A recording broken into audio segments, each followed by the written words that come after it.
Le 13 décembre 1998, la route nationale reliant Ouagadougou à Sabwi devient le théâtre d'un drame qui marquera à jamais l'histoire du Burkina Faso. Une Toyota Land Cruiser immatriculée 11J 6485 BF est retrouvée en flammes sur un bas-côté. À l'intérieur, 3 corps carbonisés. Un quatrième, celui du chauffeur, gît à quelques mètres du véhicule. Très vite, l'identité de l'une des victimes circule. Il s'agit de Norbert Zongo, directeur de l'hebdomadaire L'Indépendant, plume redoutée et respectée. La thèse officielle d'un simple accident mécanique ne tient pas. Les pneus sont intacts, aucune trace de freinage n'est relevée. Les portières sont fermées et surtout, des impacts de balles sont visibles. L'incendie n'a pas été prouvé par un court-circuit, mais bien par une volonté de détruire toute trace. Ce n'est pas un accident, c'est une exécution.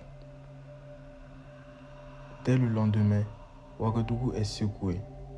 Des dizaines de milliers de personnes envahissent les rues, criant « Qui a tué Norbert Zongo ?» Pour la première fois, un journaliste burkinabé devient le symbole de la lutte contre l'impunité. Norbert Zongo naît le 31 juillet 1949 à Koudougou, en Haute-Volta, colonie française à l'époque. Issu d'une famille modeste, il grandit dans une société où l'autorité coloniale puis post-coloniale se mêle aux structures traditionnelles Mossi. Très tôt, il développe un goût pour la lecture et l'écriture. Au collège, il se fait remarquer par sa curiosité et son indépendance d'esprit. Alors que beaucoup de ses camarades reproduisent docilement les discours officiels, lui crée déjà de petits journaux clandestins qu'il distribue dans la cour de l'école. Ce qui l'anime, ce n'est pas seulement l'envie d'écrire, mais le désir de comprendre et de faire comprendre. Ses enseignants disent de lui qu'il posait sans cesse des questions dérangeantes. Pourquoi ceci est-il interdit? Pourquoi ne pas dire les choses telles qu'elles sont? Ces traits préfigurent déjà l'homme qu'il deviendra, un chercheur de vérité inflexible.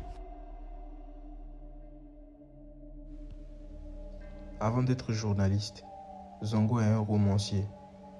En 1988, il publie Le Parachutage, un roman dénonçant la corruption et l'opportunisme politique. À travers une fiction, il décrit les élites africaines prêtes à toutes les compromissions pour accéder au pouvoir. 2 ans plus tard, il publie Rugbinga, qui explore les abus de la tradition et les injustices sociales. Ces livres lui valent déjà des ennuis avec les autorités, car chacun comprend que derrière la fiction, ce sont bien les pratiques politiques burkinabées qui sont visées. Mais Zongo ne se tait pas. C'est aussi un professeur. Entre 1971 et 1974, il enseigne à l'École nationale de formation des enseignants de Koudougou. Pourtant, l'enseignement ne suffit pas à canaliser son besoin de dire la vérité. La plume journalistique s'impose. En 1993, Norbert Zongo fonde son propre journal, L'Indépendant. Dans un paysage médiatique contrôlé par l'État, c'est une révolution. Ce journal devient un espace de liberté totale. On y parle de corruption, de détournement, d'affaires étouffées, mais aussi de souffrances des citoyens ordinaires. Pour se protéger, Zongo signe parfois sous le pseudonyme Henri Segbo. Mais tout le monde sait qu'il est la voix derrière ces articles. Ces enquêtes dérangent profondément les puissants. Dans ses colonnes, il dénonce par exemple des monopoles privés liés au clan présidentiel, des marchés publics truqués, des compagnies minières accusées d'exploitation abusive, des réseaux de trafic couvrant plusieurs pays de la région. Chaque numéro de l'Indépendant devient attendu avec crainte par les autorités et avec espoir par la population.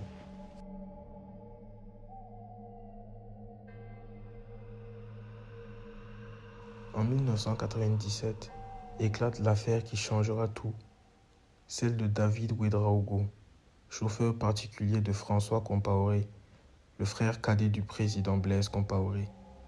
Accusé d'avoir volé de l'argent à son patron, il est arrêté par la garde présidentielle.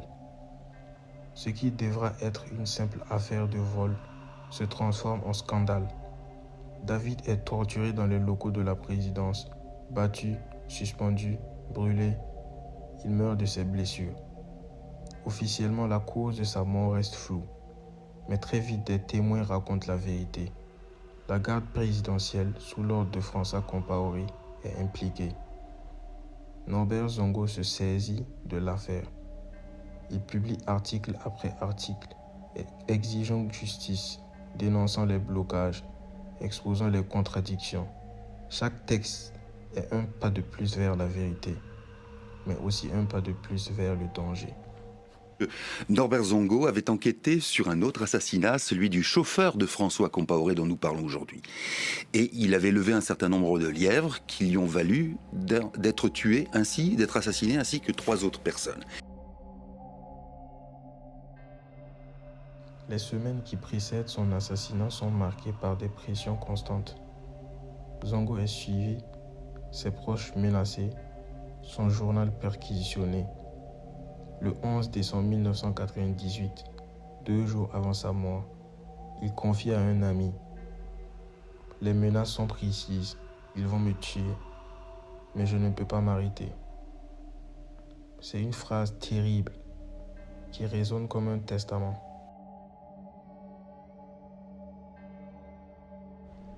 Le 13 décembre 1998, Norbert Zongo quitte Ouagadougou avec son frère Ernest, son collègue Blaise Ilboudo et son chauffeur Albla-Séni Kiema. Ils roulent vers Sapuy. Quelques heures plus tard, leur véhicule est retrouvé calciné. Les autopsies et expertises montrent des impacts de balles, un incendie volontaire, des indices matériels d'une exécution planifiée. La commission d'enquête indépendante conclura que 3 véhicules ont participé à l'opération, que 2 types d'armes ont été utilisés, dont un fusil Valtro, arme officielle de la garde présidentielle. Tout pointe vers une équipe de tueurs liés à l'État.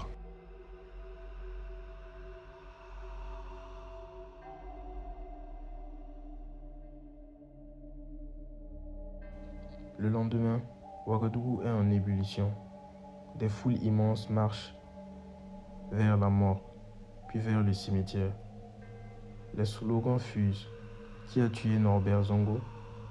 C'est la première fois que le peuple burkinabé se soulève aussi massivement pour un journaliste, étudiant, syndicat, association, simple citoyen.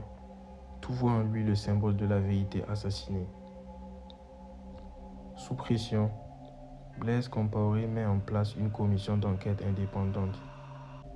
Son rapport est accablant. Norbert Zongo a été assassiné pour des raisons liées à ses enquêtes.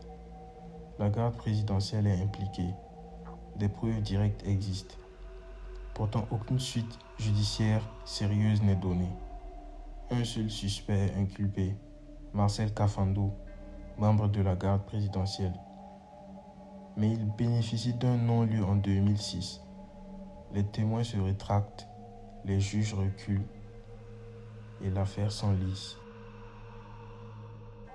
Face à l'impasse nationale, la famille Zongo et le mouvement burkinabé des droits de l'homme saisissent la Cour africaine des droits de l'homme et des peuples. En mars 2014, la Cour rend un verdict historique. L'État burkinabé est reconnu coupable d'avoir violé ses obligations en laissant l'enquête traîner et en échouant à protéger la liberté d'expression. Le Burkina est condamné à verser des réparations et à rouvrir l'affaire. Pourtant, plus de 25 ans après, les commanditaires n'ont jamais été jugés. François Compaoré, longtemps protégé, réside encore à l'étranger. Norbert Zongo n'est pas mort pour rien. Son nom vit encore dans l'université Norbert Zongo à Koudougou, les rues et places rebaptisées en son honneur, des commémorations annuelles chaque 13 décembre. Les médias burkinabés observent chaque année 13 minutes de silence. Les écrans de télévision deviennent noirs, les radios se taisent, les journaux suspendent leur parution. Un geste simple mais puissant. Pour les jeunes journalistes, Zongo reste un modèle. La preuve qu'on peut risquer sa vie pour la vérité, mais aussi que cette vérité finit toujours par hanter les consciences. Norbert Zongo n'était pas un héros autoproclamé. Il était un citoyen ordinaire, un père de famille, un écrivain, devenu par nécessité la voix d'un peuple. Son assassinat a révélé le visage de l'impunité, mais aussi la force de la mémoire. Aujourd'hui encore, chaque Burkinabé connaît son nom, et tant que ces assassins ne seront pas jugés, sa question résonnera comme une plaie ouverte. Qui a tué Norbert Zongo? Tu regardes le Zin. Ici, on ne crie pas. On comprend, et une fois qu'on a compris, on agit.